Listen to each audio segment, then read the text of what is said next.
Welcome to XO Conversations, your East Africa's #1 show, where we literally talk about everything. We believe that everyone knows something and no one doesn't know something. Welcome to XO Conversation once again. Today I'm joined by a team of great people in my living room, and on my extreme right, I'm joined by a gentleman that I respect so much, an author, an entrepreneur, Tony Lutachura. You're most welcome to the show. Thank you. Thank you, Nixon. And then on the extreme right, an advocate, a lawyer in the city, Francis Aromgasho. You're most welcome to the show. And then on my left, I have Duncan Ann from Kenya. You're most welcome. And on her extreme left, Mwebaze Shira. You're most welcome to the show. And today we are going to discuss a very important topic that is being talked about all over the world, and that is African growth and whether it is helping the poor. What is very clear right now is that all over the world, Africa is a thing that is being discussed. All the media houses are discussing Africa and its potential to save the world. The rate of return on foreign investment is higher in Africa than in any other developing region. And this has made every global executive and investor to look at Africa as their next hope for their businesses. But the question remains, is this growth helping the poor? So today is what we're going to discuss, and we are being joined by other people on different platforms, Facebook, on our Facebook page, Twitter. Our Twitter handle is XO Conversations. You can join us and we shall bring in your contribution. Despite the fact that more than 50 countries in Africa have a collective GDP that is approximated at around $1.6 trillion, is African growth helping the poor? Let's start with you, Francis.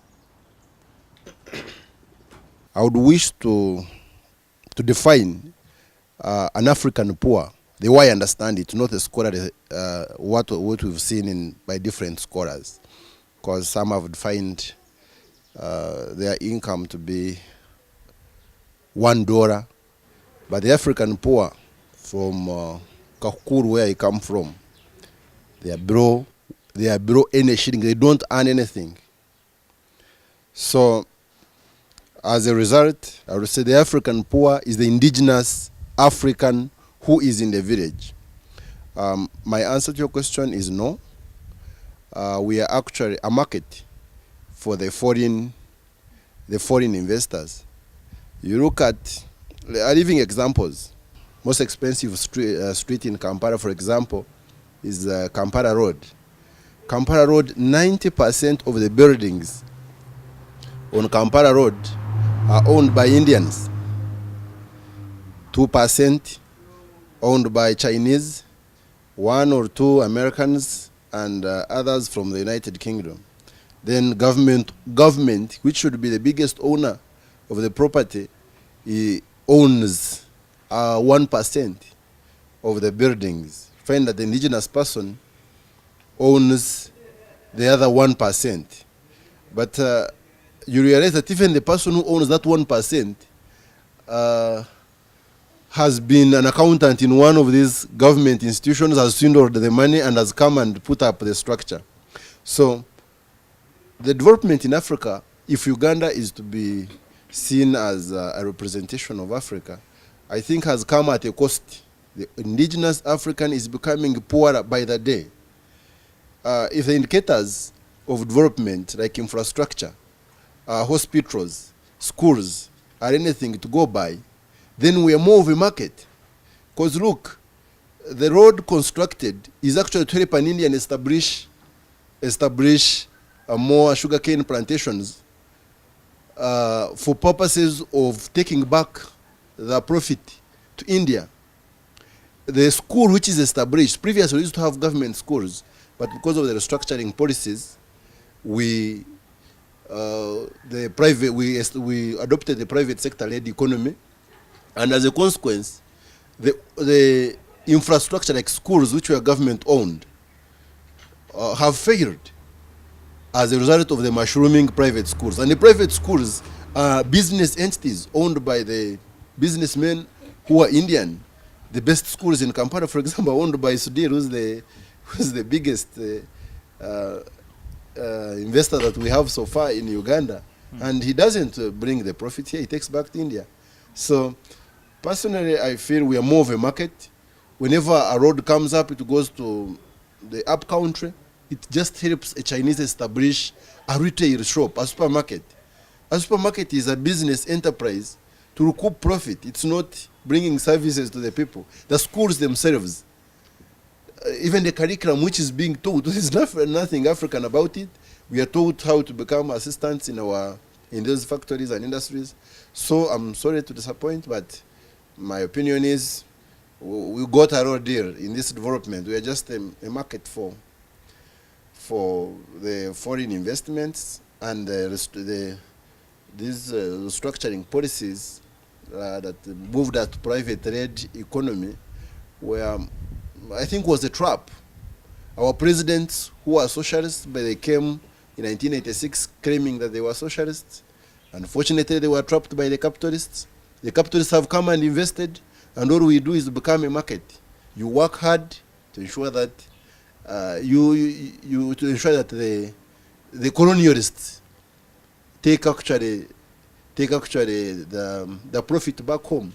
So my conclusion on that is the Europeans as colonial masters were better colonial masters. Because now an Indian as a colonial master is dangerous, because for him he's capitalist. He doesn't even build anything to last.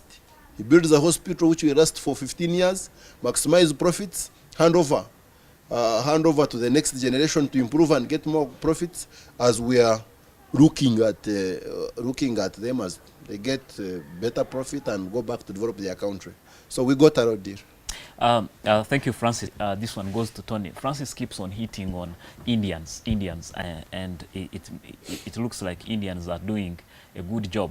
But I would like to quote the words of our very own President Museveni, who says he doesn't agree with people who say that is an Indian factory. He actually says that is a Ugandan factory because it's in Uganda. So, Tony, is African growth a hoax, or is it actually helping the poor? The last time we were in Cape Town, you were asked, what's your passion?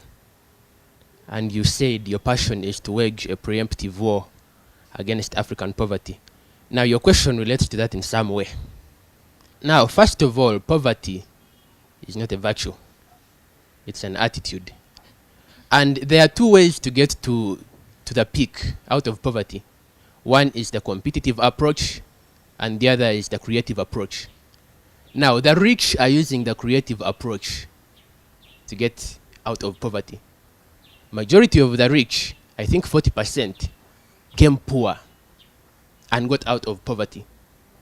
And what did they use? The creative approach. What are the poor still using? The competitive approach.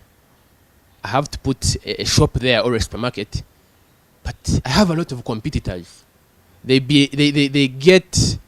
have that attitude of competition. Now, African growth is not a hoax. It's actually a fact. If you look at Warren Buffett and all these other investors from abroad are coming to Africa, beginning from the south, Nigeria and onwards. They're coming to Africa. Why? Because Africa has all that raw potential. And I believe in the next 10 years, there will be no competition. Asia, USA, UK, the only place to invest would be in Africa. Now, you hinted on the growth rate of Africa, and that's a fact. Even today, we already see that. We see that from Richard Branson. We see that from all the other people coming to invest in Africa. Now, the only way the poor can be helped is if they stop looking at the competitive approach and get to the creative approach. I believe I've answered your question. Yes, we know that the Richard Bransons are coming here. All the people you've mentioned are not Africans. And we are saying, why aren't Africans part of the growth? Thank you again. Africans are not part of the growth because of their attitude. They are looking at the competitive approach, and the foreigners are looking at the creative approach.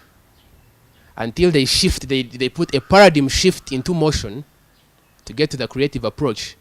I don't believe that the So African briefly, will be helped. briefly you're saying Africans are not creative. Partly. Thank you, Tony. What are some of the drivers of Africa's growth? Some of the drivers of African growth is, like you said, raw material. Yeah. As Africans, we have all it takes to develop ourselves. Now, which we haven't, and that's why people are coming in to develop the things we have not, which is one of the factors. Look at the climate. One of the driving factors to development. I mean, Uganda is the only place, for example, look at Uganda's climate. Why? It's very beautiful from January to December. Why? It's very good from Jan to December. Now, which you don't find maybe in some other European countries, for those who have traveled. Now, coming back to the question, are we benefiting from it? No, we are not. And he talked about the competitive approach, where I'll say it is not the African making or our African making that we are not maybe using the creative. It's all we initiated. And unless we stop that, there's going to be a problem. Look at our education system. How do you teach me Napoleon? For what? Is he going to come back and give me a job? And we are still using the same things. We are talking about development. We should ask ourselves who is developing and who is not. 90% of Africans are not in this system. Those who are developing are whites who are in Africa. And that's why we look at South Africa. People in Soweto, those villages are very, very poor. But on the international map, they'll tell you how South Africa is developing at a highest rate. Are people benefiting? No. Go to Nigeria, oil exporting. Who are benefiting? If the Africans who are benefiting, they're only like 10%. Those who are rich, the poor are. Now, if we don't come down to our education, first of all, there's a problem. Now, look at the investors that are coming in here. I've never been to China. I've never been to those countries, but I believe they look at where do you come from? Who are you to be an investor in their country? Yeah, an Indian, I'm sorry, will come with a passport and will live with buildings and buildings. Why? Because maybe we do not care who comes in and who goes. When they come, there is what we call capital outflow.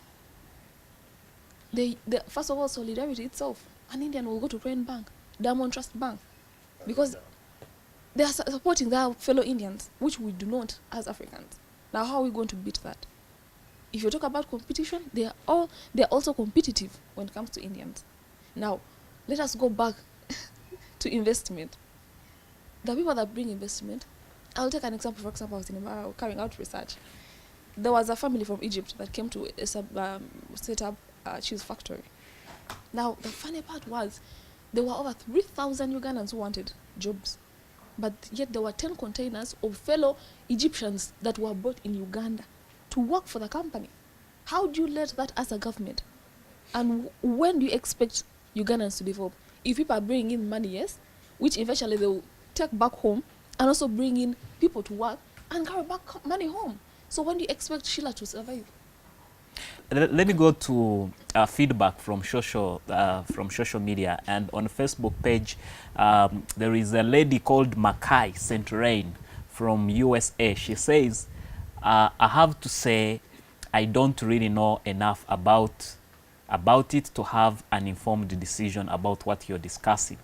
But my impression is that a lot of people have shops, and seems to me like there is opportunity for people to start moving up out of poverty. Are the poor part of the African growth? I would say yes. Yeah. it might not be like directly, and it's not like everybody who is poor will come up, will come up, because as Tony said, it's a matter of perception. What do you perceive? Will you see an industry there and you say, these Indians have put up another one, and this time around they've come to get everything that we have, They come, they create jobs, yeah. They make the roads, they bring electricity in those villages, as my colleague here said.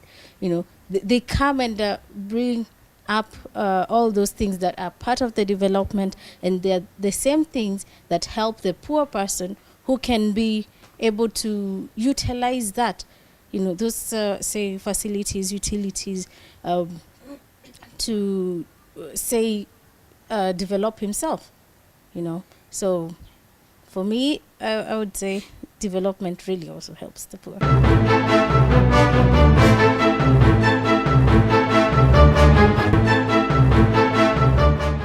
In 2000, I remember it was 18th May, the African Growth and Opportunity Act, AGOA, was signed, and that was a trade development act that was brought specifically to offer tangible incentives for African countries to continue their efforts to open their economies and build free markets in the developed countries. But has enough been done? Have we utilized this opportunity? We are actually a consumer country. We have nothing to export. Let's do this graphically. We are seated here, the 5 of us. We have taken African coffee. Look at our table. What is African about this coffee?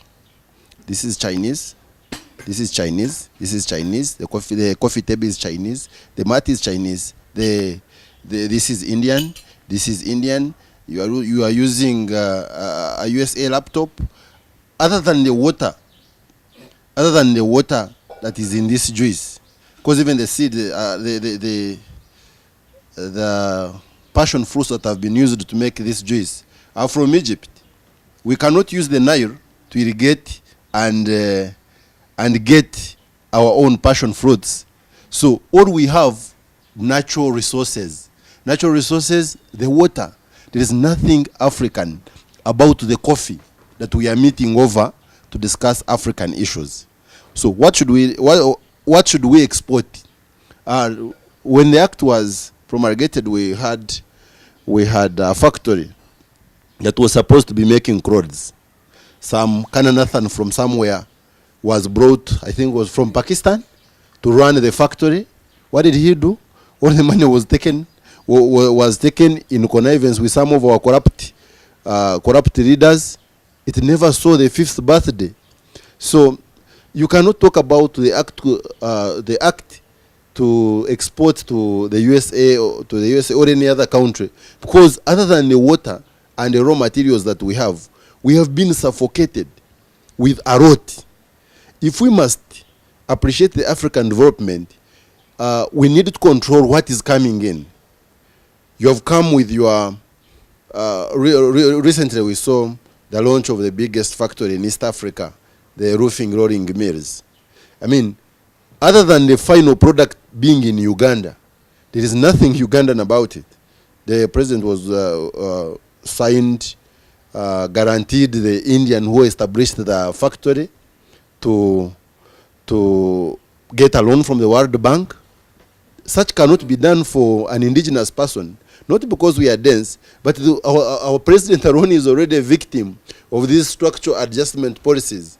You cannot stop free market if you for example, your signature will be accepted to get a loan from the World Bank. For example, to the coffee that was in this cup. For example, this my grandfather grows coffee, but the coffee beans are taken to wherever, UK, German, processed, put in a bag and brought back. That is what we are calling African coffee. Now, if I'm able to earn from the factory 2 million, I use 1 million to process this coffee, I would have started competing on this table alone, if we had to use this table as a graphical example. Rice is grown here, flown to Pakistan, packed and brought back. The farmer is Pakistani, the assistants are Pakistani, even the gatekeeper is Pakistani. Honestly, how do you talk about development in such a scenario? We must rethink about this foreigner-led development. What I'm getting from this discussion is some of us are saying the government or governments are not doing enough, especially on the foreign policy. Shira, I would like to get back to you about this. Christians who ran away from the Church of England, and they had their principles, they went and transformed America, and they are the same people, the offsprings who are now coming to Africa. Don't you think at an individual level, we as Africans, we are not doing enough? Yes. Thank you. Now, I'll relate back to what my colleague was saying. You know, if you're talking about Americans who went and, rebels, I'll call them rebels that ran away from England, to develop USA. But now we forget that they had an opportunity. Let me tell you one thing. If you're a father, you know why whites, first of all, at the age of 18, they will forcefully evict their children out of their home. Why? They need them to be independent, to also realize and have that big mind that I need to do this on my own. Now, if we continue, my argument is, if we continue accepting investors into our country, we're not bound to see development. Why? Because if Sudil today woke up and said, I want to buy your land, of which he has, bought so many people's lands, leaving them, with alternatively nothing or something very small. You get the point? And then he talked about, his grandfather owning acres of land where they produce coffee. But do we have the processing companies here that are going to finally make it to the coffee that we're just sipping here? Or not? So we do not have opportunities here. Put them as a government, put the industry that's going to process it into finished products. Shira, yes. let me come in again. The deal you're talking about, he was born here in Kasese. Okay. And he's one of the biggest, so we shall refer. And he's a Ugandan, right? Okay, he's Ugandan. I think it wouldn't be fair. It wouldn't be fair. Okay, but let me tell you one thing. Yes. There's a difference between me coming to your home, you get, and me being your son. Do you get the difference? You get? Yes. Now that is what I'm talking about. That is yes, by registration or something is Ugandan. But at the end of the day, let us be sincere and look at issues the way let us not sugarcoat them. He's Indian. Now, what I'm saying is, we lack the opportunities. We lack the basic materials, I will say. If we had an industry of coffee, trust me, people would run to villages to dig, because then at the end of the day. But people have lost morale. They have lost gas. I put my hard labor into growing coffee and whatnot. At the end of the day, I get little money because they're telling me it is just raw material. We need to take it back to be processed, to be done what? Again, sold back to us at a very higher price. Let me come to you, Tony. You're one of young entrepreneurs that have come up and demonstrated that, yes, it can be done by anyone. At your age, you're already owning 28 companies, and your vision is to supply the market demand with everything that they need. Do you buy to Shira's argument that we don't need foreign investors? I think I will have to disagree with Sheila, because for the creative approach to be most effective, you would need to see competition. If you're going to build the best hotel in Africa, you must have had an idea from Italy or from the US. That is why traveled people get exposure and come and transform the country. So now when these people come here, we need them. On one end we do, on the other end we don't. On the end of creativity and us traveling and getting the exposure, we don't need them. On the end of Africans not traveling, we need them.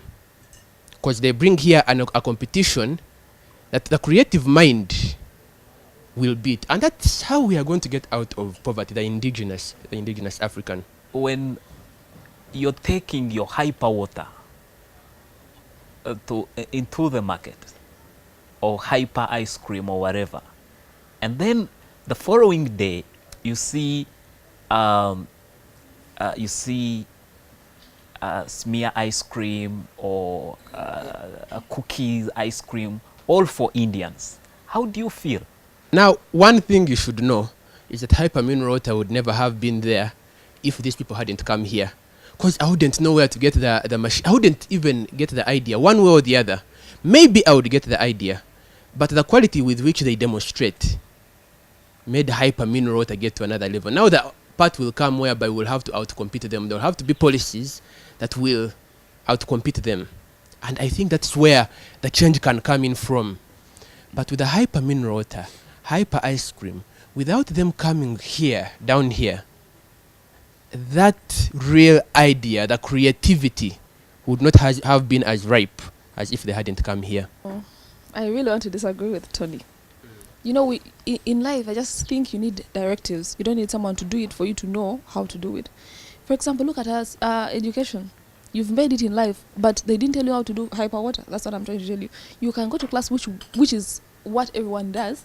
At the end of the day, you can make it without, because Uganda is very small. Now you're telling everyone to be an entrepreneur. Where is the land? Where is it? At the end of the day, we shall fix ourselves, and it will become dangerous because everyone will want to come to places where there is urbanization, because probably Indians were there and they put roads, leaving out places that, would be good, because you don't know how it feels for you to start your hyper water with no strings attached, and at the end of the day you sit back and be like, yes, I did it. The last United Nations Economic Report on Africa argues that the question is not whether Africa can industrialize by ignoring its own commodities, but rather how it can use them to add value, new services, and technology capacities. What's your take on that? It's very important, like for us to catch up, because it's one thing to have like water, from him I came up with this ice cream idea, I packed it, and also to have something really of high quality, or something that can compete in the bigger global market, so definitely it's about, like yes, we can also do it. We can make coffee. For us, sometimes when we have time, we crush the coffee beans and we do it ourselves at home. But is that what every other African want, or even other client in a restaurant want? Yeah, there's a problem, or there's a loophole in leadership, or in our leaders. Yeah, my colleague here was talking about how people are paid in industries. A degree holder earning 500,000, or say maximum of like $300, it's sad, it's bad, it's really like pathetic. I think Francis, you can help us here. If we look at comparative poverty, for example, a graduate from, let's not look at the developed world, let's look at a graduate from China. We compare that graduate, the comparative poverty. A person who, maybe if education is going to be used as a benchmark, somebody who went up to Form 4, for example, person who never went to the university, comparative poverty. We are out of all comparison. A graduate, an ordinary graduate, right-thinking graduate on the streets of Kampala, compared with a graduate maybe from India, you'll get shocked. They don't compare at all. So in life, they say, if you cannot have your friends help you, then try your enemies. Don't you think this is the time, if we cannot have our friends help us as Africans, we need to try our enemies? Can only be onlookers. I will not comment. I reserve my comments. We're already saying the investors who are coming here are not coming here to help Africans. They are coming here to help themselves. And those are enemies I'm talking about. They are actually coming here. Yes. They are actually coming here to look for market for the goods they have been producing in their own countries that have lacked market. And there is a virgin market in Africa, and the leadership is weak, interested in foreign trips and UN addresses, 2-hour UN addresses, and the pomp that surrounds those aeroplanes. They have taken advantage and come to the ordinary person, taken over the market, and by the time these leaders come, or we get leaders that are people-centric, it may be too late, and we'll have to get back some 100 years to reestablish ourselves. Sheila, from this discussion, what seems to be clear for me is capital, financing is the main challenge for Africans. First of all, I want to briefly refer to you saying we need to use our enemies. An enemy is an enemy. Yes, that's the truth. Bring him closer, you're leading yourself to your grave. I hope you can understand what I'm saying with that. Because there's no you bring closer your enemy for what? Now, at the end of the day, if he doesn't kill you, you will kill him. That's two things. Now you're charged for murder. Now, relating back to your question, I think it relates back to what I've been saying, really. Because at the end of the day, we take on these policies that are not taking us anywhere, or we rely on aid, because that's how we were mentored. You know, at the end of the day, look at our leaders. They don't want something, but they will tell them, if you do not want, then we're not giving you aid. And minus aid, where are we? Okay, ladies and gentlemen, we are coming to the end of the show. And let me come to you, Anne, as you give your final remarks. Definitely letting us down. And but it is not yet time to say no to them, because they come with a lot of conditions. Take it. If you're taking it, it is attached to so much.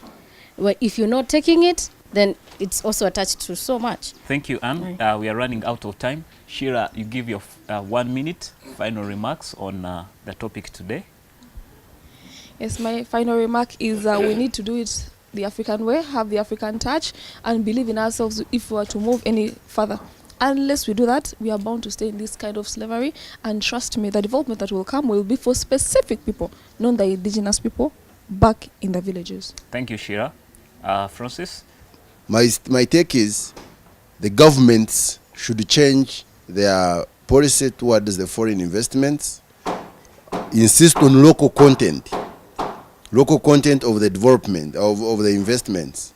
If you're talking about mining, compulsory 20% must be owned by an indigenous person. We have talked about leadership in very many ways, but I haven't heard anyone talking about leadership in Uganda relating to Vision 2040. Now, Vision 2040 is a very, should I call it contradicting statement, Tony, is the leadership. Thank you, Tony. Thank you so much. I think that's a discussion for another time. I think next time we shall discuss leadership. Thank you, ladies and gentlemen, for coming to the show. I'm exceedingly humbled to have you in my living room. I hope the viewers have benefited a lot from our discussion. Thank you so much.